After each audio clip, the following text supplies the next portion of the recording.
ಇಂದು ವೃಷಭ ರಾಶಿಯ ವಿಚಾರ ತಿಳಿಯೋಣ. ಓಂ ಐಂ ಹ್ರೀಂ ಶ್ರೀಂ ಶ್ರೀಮಾತ್ರೇ ನಮಃ. ವೃಷಭ ರಾಶಿಯ ಯುಗಾದಿ ಭವಿಷ್ಯವನ್ನು ತಿಳಿದುಕೊಳ್ಳೋಣ. ವೃಷಭ ಅಂದರೆ ಎತ್ತು ಅಂತ.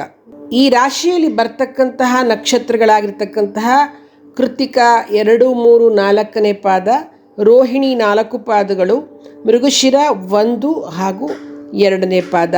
ಈ ಇಷ್ಟು ನಕ್ಷತ್ರ ಪುಂಜಗಳಿಗೆ ಆಕಾರ ಕೊಟ್ಟಾಗ ಎತ್ತಿನ ರೂಪದಲ್ಲಿ ಕಾಣಿಸುತ್ತೆ ನಮಗೆ ಆಕಾಶದಲ್ಲಿ. ಈ ವೇದಗಳಲ್ಲಿ ಈ ರಾಶಿಯನ್ನು ಹೇಗೆ ವರ್ಣಿಸಿದ್ದಾರೆ ಅಂತಂದರೆ, ಮಿಥುನ ಅಂದರೆ ಈ ವೃಷಭ ಮತ್ತು ಮಿಥುನ ರಾಶಿಯಲ್ಲಿ ಎರಡರಲ್ಲೂ ಕೂಡ ಈ ನಕ್ಷತ್ರಗಳು ಬರ್ತಕ್ಕಂಥದ್ದು. ಯಾವುದು? ಮೃಗಶಿರ ನಕ್ಷತ್ರ. ಆ ಶಿವಪಾರ್ವತಿಗೆ ಅಂದರೆ ಈ ಮಿಥುನದಲ್ಲಿ ಬರ್ತಕ್ಕಂತಹ ಶಿವಪಾರ್ವತಿಯರಿಗೆ ಈ ವೃಷಭ ರಾಶಿಯ ಒಂದು ಎತ್ತೇನು ಹೇಳಿದೆ, ಅದು ವೃಷಭ ವಾಹನ ಆಗಿದೆ ಅನ್ನೋದನ್ನು ಚಿತ್ರಿಸಿದ್ದಾರೆ. ಏನು ಈ ವೃಷಭ ರಾಶಿಯ ತತ್ವ ಅಂತಂದರೆ, ಸಾಕ್ಷಾತ್ ಈಶ್ವರ ಪಾರ್ವತಿಯ ಸ್ಥಾನ ಆಗಿ ಸೃಷ್ಟಿ ಕಾರ್ಯವನ್ನು ಪ್ರತಿಪಾದಿಸ್ತಕ್ಕಂಥದ್ದು. ತೈತ್ತಿರಿಯೋಪನಿಷತ್ತಿನಲ್ಲಿ ಒಂದು ಮಾತು ಹೇಳಿದ್ದಾರೆ, ಯಶ್ಚಂದಸಾ ವೃಷಭೋ ವಿಶ್ವರೂಪ ಅಂತ. ಅಂದರೆ ವೇದ ಪ್ರಧಾನ ಓಂಕಾರ ಸ್ವರೂಪ ಅಂತಕ್ಕಂಥದ್ದನ್ನು ವೃಷಭಕ್ಕೆ ಅರ್ಥೈಸಿದ್ದಾರೆ. ಇದು ರಾಶಿ ಚಕ್ರದಲ್ಲಿ 2ನೇ ರಾಶಿಯಾಗಿರ್ತಕ್ಕಂತಹ ವೃಷಭ. ಇದಕ್ಕೆ ಅಧಿಪತಿ ಶುಕ್ರನಾಗಿದ್ದಾನೆ. ಶುಕ್ರ ಅಂತಂದರೆ ರುದ್ರನ ವೀರ್ಯದಿಂದ ಹುಟ್ಟಿರ್ತಕ್ಕಂಥವನು ಅಂತ. ಶುಕ್ರ ಶ್ವೇತವರ್ಣದವನು. ವೃಷಭ ರಾಶಿ ಈಶ್ವರನ ತತ್ವವಾಗಿದೆ ಮತ್ತು ಭೂತತ್ವಕ್ಕೆ ಸಂಬಂಧಪಟ್ಟಿರ್ತಕ್ಕಂತಹ ರಾಶಿ. ಹಾಗಾಗಿ ವೃಷಭ ರಾಶಿಯಲ್ಲಿ ಯಾರು ಜನಿಸಿರ್ತಾರೋ ಅವರಿಗೆ ತುಂಬ ಸಹನೆ ಇರ್ತಕ್ಕಂಥದ್ದು, ಭೂಮಿಯ ಹಾಗೆ ಸಹನೆ ಇರ್ತಕ್ಕಂಥದ್ದು ಅಂತಕ್ಕಂಥದ್ದನ್ನು ತಿಳಿಸ್ತಾರೆ. ಈ ವೃಷಭ ರಾಶಿಯಲ್ಲಿ ಜನಿಸಿದಿರ್ತಕ್ಕಂತಹ ನಿಮಗೆ ಈ ವರ್ಷ ಆದಾಯ ಕಡಿಮೆ, ಖರ್ಚು ಹೆಚ್ಚಿರುತ್ತೆ. ಗುರು ಮಿಥುನ ರಾಶಿಯಲ್ಲಿ ಸಂಚಾರ ಮಾಡಬೇಕಾದ್ರೆ ಶುಭದಾಯಕರಾಗಿದ್ದು ಆರೋಗ್ಯದಲ್ಲಿ ಸುಧಾರಣೆ ಕಂಡುಬರುತ್ತೆ. ವ್ಯಾಪಾರ ವ್ಯವಹಾರಗಳಲ್ಲಿ ಲಾಭ ಕಂಡುಬರುತ್ತೆ. ನೀವು ಧರ್ಮ ಕಾರ್ಯಗಳನ್ನು ಮಾಡ್ತೀರಾ. ಬಂಧು ಮಿತ್ರರ ಸಹಾಯ ಸಿಗುತ್ತೆ ನಿಮಗೆ.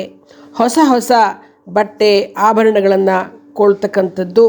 ಶುಭ ಕಾರ್ಯಗಳಿಗೆ ಕೈ ಹಾಕಿದ್ರೆ ಖಂಡಿತ ನಿಮಗೆ ಯಶಸ್ಸು ಸಿಗುತ್ತೆ. ಗುರು ಕರ್ಕಾಟಕ ರಾಶಿ ಹಾಗೂ ಸಿಂಹ ರಾಶಿಗಳಲ್ಲಿ ಸಂಚಾರ ಮಾಡಬೇಕಾದ್ರೆ ಕೆಲಸ ಕಾರ್ಯಗಳಲ್ಲಿ ಅಡಚಣೆ ಉಂಟಾಗ್ತಕ್ಕಂಥದ್ದು. ಮನಸ್ಸಿನಲ್ಲಿ ಏನೋ ಒಂದು ರೀತಿಯ ಚಿಂತೆ ಕಾಡ್ತಕ್ಕಂಥದ್ದು. ವ್ಯಾಪಾರದಲ್ಲಿ ಕಡಿಮೆ ಲಾಭ ಉಂಟಾಗ್ತಕ್ಕಂಥದ್ದು. ವೃಥಾ ತಿರುಗಾಟ, ವಿರೋಧಿಗಳಿಂದ ತೊಂದರೆಯಾಗೋದು, ಕುಟುಂಬದಲ್ಲಿ ಅಹಿತಕರ ವಾತಾವರಣಗಳು ಕಂಡುಬರ್ತಕ್ಕಂಥದ್ದು ಆಗತ್ತೆ. ಇನ್ನು ಶನಿ ಮೀನರಾಶಿಯಲ್ಲಿ ಸಂಚಾರ ಮಾಡಬೇಕಾದ್ರೆ ಶುಭದಾಯಕನಾಗಿರ್ತಾನೆ. ಸರ್ಕಾರಿ ಕ್ಷೇತ್ರದ ಕೆಲಸ ಕಾರ್ಯಗಳಲ್ಲಿ ಅಭಿವೃದ್ಧಿಯಾಗತ್ತೆ. ಸ್ಥಿರಾಸ್ತಿ ಸಂಪಾದನೆ ಮಾಡ್ತೀರಾ. ವ್ಯಾಪಾರ ವ್ಯವಹಾರಗಳಲ್ಲಿ ಪ್ರಗತಿ ಉಂಟಾಗುತ್ತೆ. ಹಣಕಾಸಿನ ವಿಷಯದಲ್ಲಿ ತೃಪ್ತರಾಗಿರ್ತೀರ. ಪ್ರತಿನಿತ್ಯ ನೀವು ಲಲಿತಾ ಸಹಸ್ರನಾಮವನ್ನು ಪಠಿಸ್ತಾ ಇದ್ದರೆ ನಿಮಗೆ ತುಂಬ ಒಳ್ಳೆಯದಾಗತ್ತೆ. ಕೃತಿಕಾ ನಕ್ಷತ್ರದವರು ಈ ಒಂದು ರಾಶಿಯಲ್ಲಿ ಜನಿಸಿರ್ತಕ್ಕಂಥವರು ಲಕ್ಷ್ಮೀ ನರಸಿಂಹ ಕರಾವಲಂಬನ ಸ್ತೋತ್ರವನ್ನು ಪಠಿಸ್ತಕ್ಕಂಥದ್ದನ್ನು ಮಾಡ್ತಾ ಬನ್ನಿ, ಭಾಳ ಅನುಕೂಲ ಆಗುತ್ತೆ. ಇನ್ನು ರೋಹಿಣಿ ನಕ್ಷತ್ರದವರು ದೇವಿ ಖಡ್ಗಮಾಲಾ ಸ್ತೋತ್ರವನ್ನು ಪ್ರತಿನಿತ್ಯ ಪಠಿಸೋದ್ರಿಂದ ಯಾವುದೇ ರೀತಿಯ ತೊಂದರೆಗಳು ನಿಮಗೆ ಬಾಧಿಸೋದಿಲ್ಲ. ಇನ್ನು ಮೃಗಶಿರ ನಕ್ಷತ್ರದವರು ಸುಬ್ರಹ್ಮಣ್ಯ ಸ್ವಾಮಿಯ ಆರಾಧನೆಯನ್ನು ಮಾಡ್ತಕ್ಕಂಥದ್ದು. ಸುಬ್ರಹ್ಮಣ್ಯ ಸ್ವಾಮಿಯ ಅಷ್ಟಕಗಳಾಗಿರ್ತಕ್ಕಂತಹ ಹೇ ಸ್ವಾಮಿನಾಥ ಕರುಣಾಕರ ದೀನ ಬಂಧೋ ಅಂತ ಪ್ರಾರಂಭ ಆಗುತ್ತೆ. ಆ ಒಂದು ಸ್ತೋತ್ರವನ್ನು ಅವರು ಪಠಿಸ್ತಾ ಬರ್ದಲ್ಲಿ ಅವರಿಗೆ ತುಂಬ ಅನುಕೂಲ ಆಗುತ್ತೆ. ಶುಭಮಸ್ತು.